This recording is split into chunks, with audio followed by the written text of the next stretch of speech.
Graham, good to see you again. When we left it on Saturday, you said there'll be talking on Monday, conversations about the game. Yeah. Have they taken place? And two, what are the conclusions of those conversations? Yeah, I think it was important for us to have a bit of time, so there was no sort of emotional feedback that wasn't relevant to the game or wasn't correct. So we saved it for today after watching the game back and sort of not just addressing the 5-minute period, not so much that, but more just a bit of the tactical stuff just before that on our press when we just dropped off a little bit, and I think that gave them maybe the little bit of momentum into that 5-minute period, and then. But before that, for 27 minutes, we were reasonably good. No efforts on goal from them at all, and we had moments where we could maybe take more advantage of. And then the period after half time when we sort of committed to how we play, the positive side of that, but understanding that it's the result that we need to correct. It's. We have to make the periods count when we're on top, and obviously not succumb to 3 goals. But like I said on Saturday, it's not been the norm for this team. So I'm not going to go overboard on that small period, because it was, I believe, an isolated incident, which cost us heavily. But I wouldn't expect my team to repeat it. And I guess it's one of them when we've talked to the positives in recent weeks, the formation, the pressing that we've seen from your side. I guess what you've said there, you're not really at any stage thinking you're going to have to deviate from that kind of setup or plan, are you? No, certainly not. I think we've done too much work on it since last season. After the post-Harrogate game where we sat down and we committed to a game plan in and out of possession that we felt would suit the squad, that we wanted to recruit for in the summer, that got us those initial results, and as over that whole piece, if you look at our results since that day, they've been reasonably positive, and we haven't lost many games. So there's no point in just like overreacting to that. But obviously we want to win more games. We believe the players coming back to the squad and getting games under the belt will help us do that. But it's not just relying on 4 or 5 individuals coming back into the squad to be better than we were for that period on Saturday. So I believe going into that game, it was a game that we could have gone and won, and that was the intention of it. That's why we were on the front foot. But we had a little period where we came off it and we were harshly punished. But we have to use it as a lesson that if we're not fully committed to our game, then we can look a bit ragged for a period.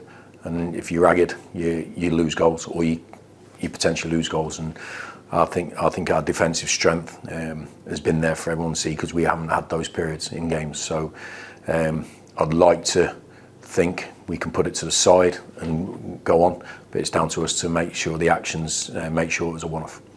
And when you look at the table, and there's so much football still to be played, some will look at the form, just that one win in the league since October. Yep. Do you look at those positives and the players you have around you and think we can have a real go at this and also sustain that go? Yeah, look, I'm not naive enough to speak to the players saying, look how good we're doing. You know what I mean? So we have to put it into context. What I'm trying to talk about is I always have a context about everything we deliver to the players.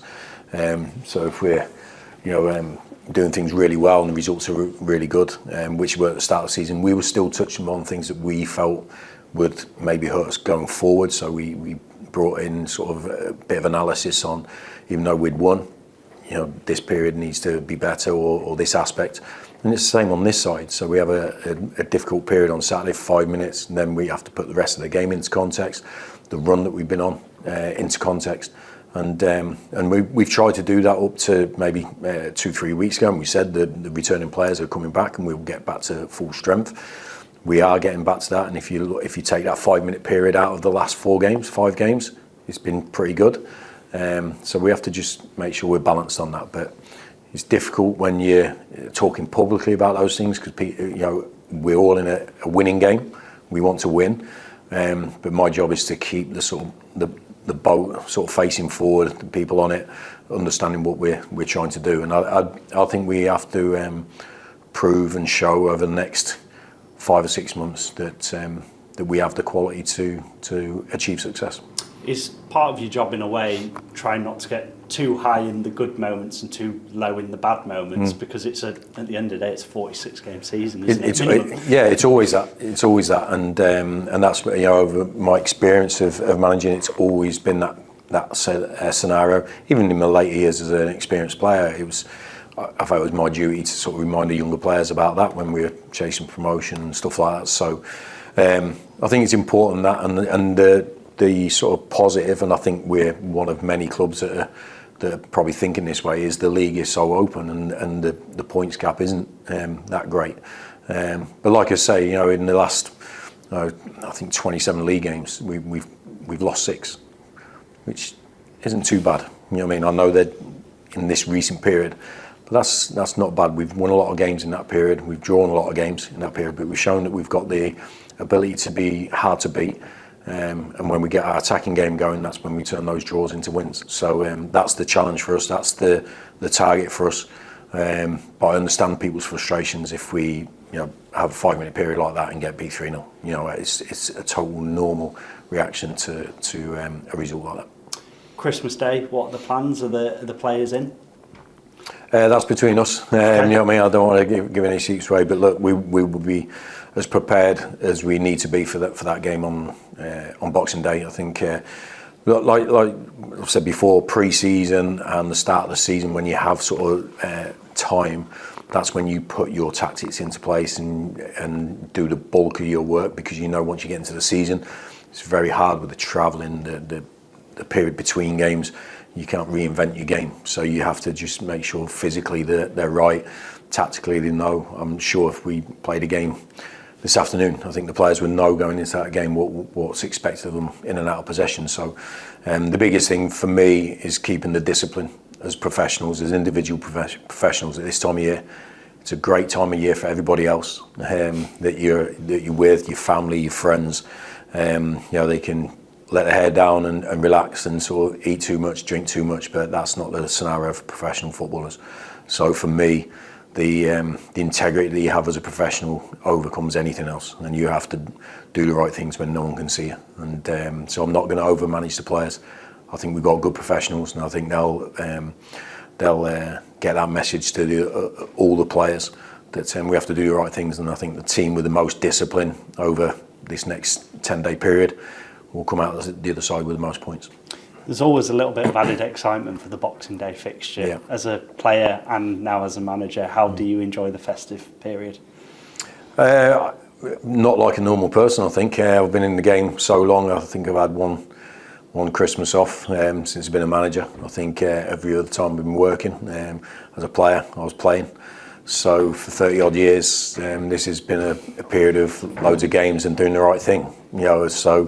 But I still, hope to, be there for my family as a husband and dad. I think it's important for that. But I do find that balance difficult at times, but I have to get reminded by, the wife that there's another side to life at times. But look, it's a balance that we all have to manage.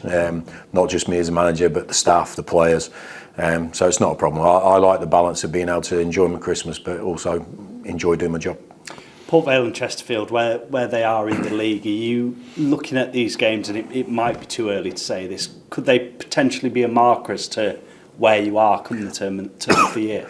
No, I think the league is a marker for where we are. I don't think any individual game is a marker for where we are. We went away to Crewe and played really well, could have won the game, drew with 10 men. So you could take that as a mark and think we're one of the best teams in the league, but then we get beat 3-0 on Saturday. So I don't think the individual games are markers for us. I think they're going to be competitive games. I think they're good challenges for us. I think hopefully will be a good challenge for them as well. That's the main driver. But the league is the main gauge of where you are. And where we are right now is where we deserve to be. But 100% we have the players and the potential to be better than that. And that's what we're working hard to do. Just lastly, a question on Chesterfield. I know that's the game after the Boxing Day game. We've seen your Wrexhams, your Stockports come up from the National League. You of course, have managed in the National League as well. Is that gap between the National League and League Two getting smaller? Because Chesterfield could be another team we're talking about who have gone through from the National League into League One. It's quite plausible. Yeah, but you got to remind yourself, what Chesterfield are and Wrexham and Stockport and that. They're traditionally they're not non-league clubs. They're football league clubs that have had a difficult time dropping out of the league and then coming back into it.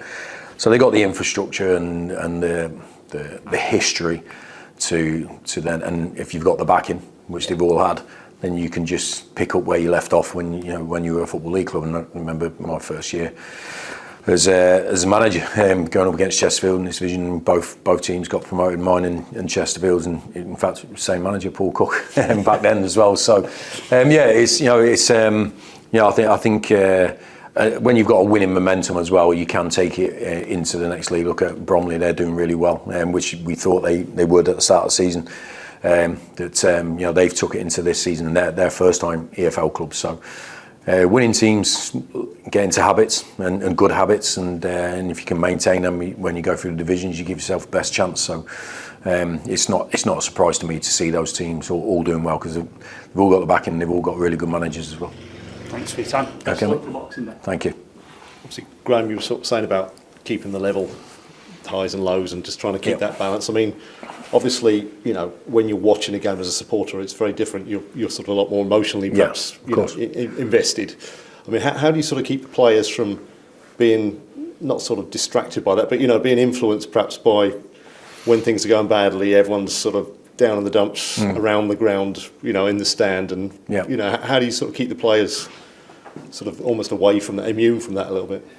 I don't think we can. I don't think we keep immune from it, and I don't think we can ignore how the supporters feel as well. I think it's a natural reaction. So I don't see. I wasn't expecting anything different. I understand it, and listen, we're emotional when we're watching the game as well. But we've learned over the years of being professional, you have to sort of see what the game is right there. But sometimes I think feelings are good to use, and I think they get you back into it. So certainly at half time on Saturday and other games that we've done, and even if we go back when I first came in against Notts County away, it was the emotional side that I used at half time to get back into a game. So it's not about making the players immune to it, but this is why we have the meeting and we give them context and we give them data and information. I know a lot of supporters at all football clubs don't think data is important, but I think it is, because it paints a picture behind performances, and can just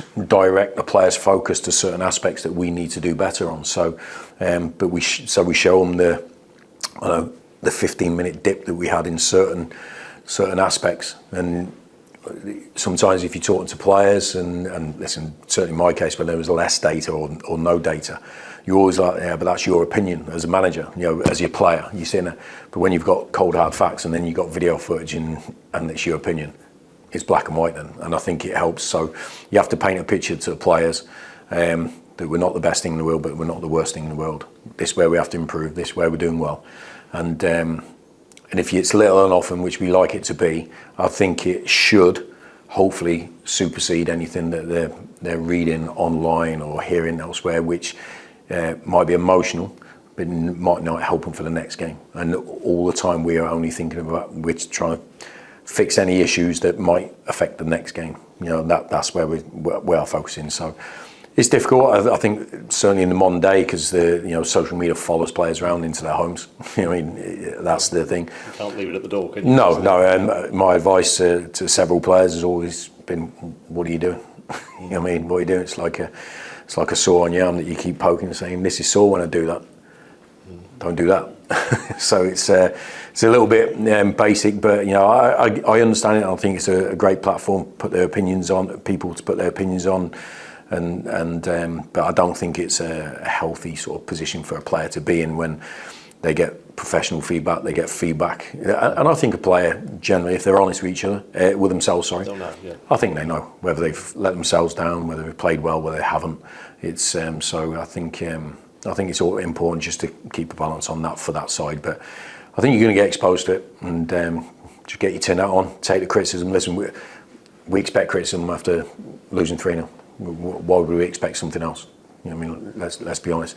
But we'll be critical of ourselves after the game or today as well. So it's it's just a part of life. And obviously, on the same sort of theme, there might be a little bit of anxiety in the air going into the game on Thursday on the back of that result.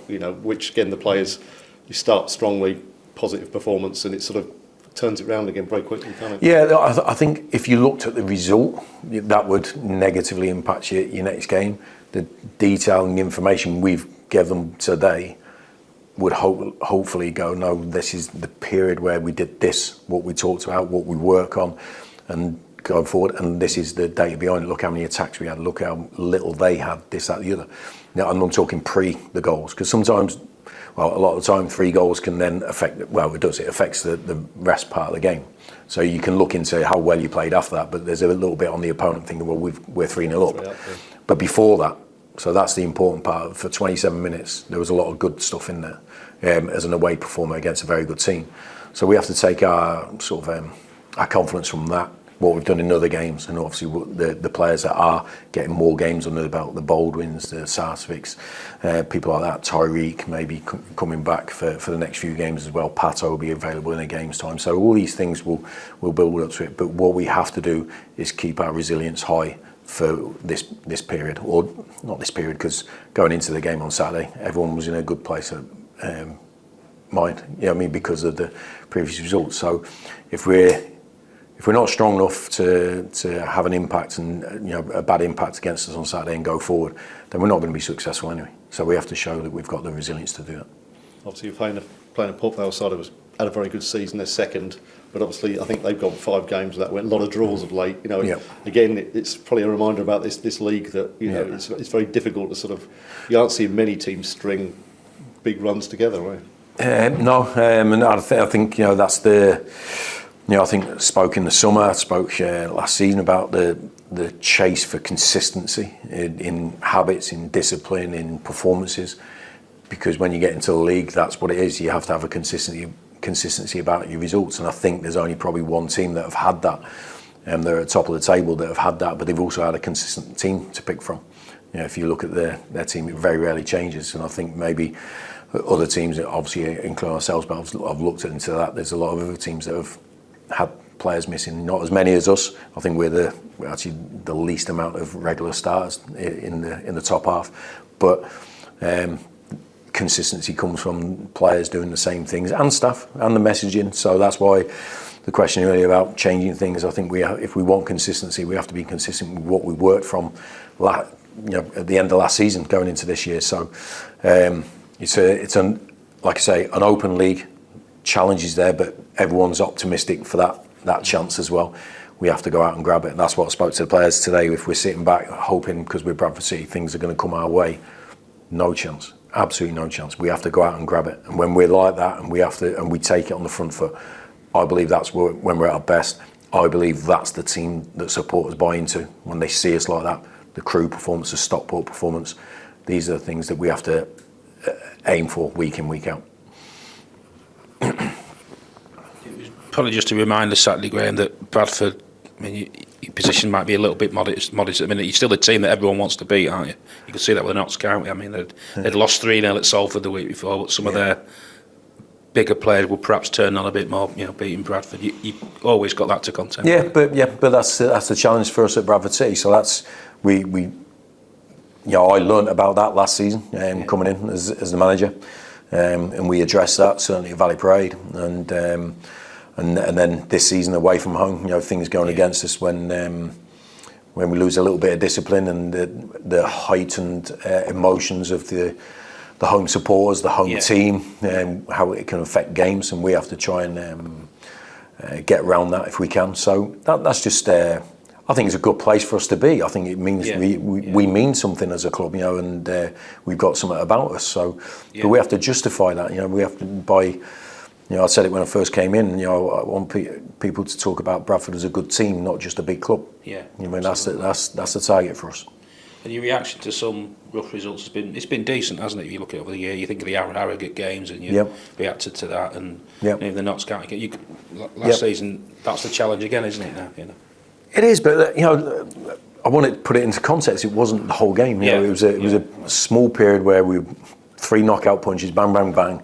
You know what I mean? When you think, well, how's that come about? Well, we've addressed that, and look, it wasn't a lack of effort on Saturday. I think we had the highest high-speed runs that we've had in the game Saturday. Yeah. So the players worked exceptionally hard.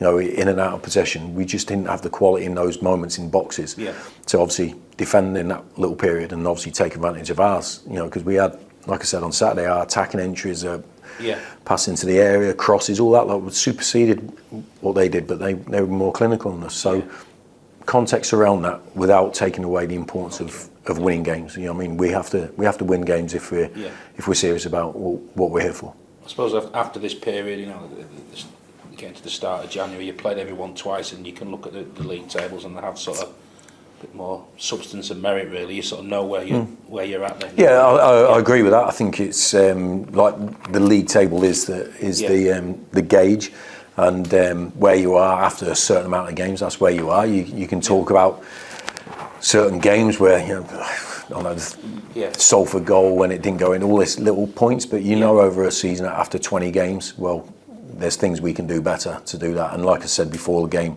we have to take it into our own hands if we want to be in control of our destiny. So better aspects, committing to our game, and I think we'll be the team that we expect to be. So the challenge is there for us Boxing Day, and we'll go full into it. Yeah.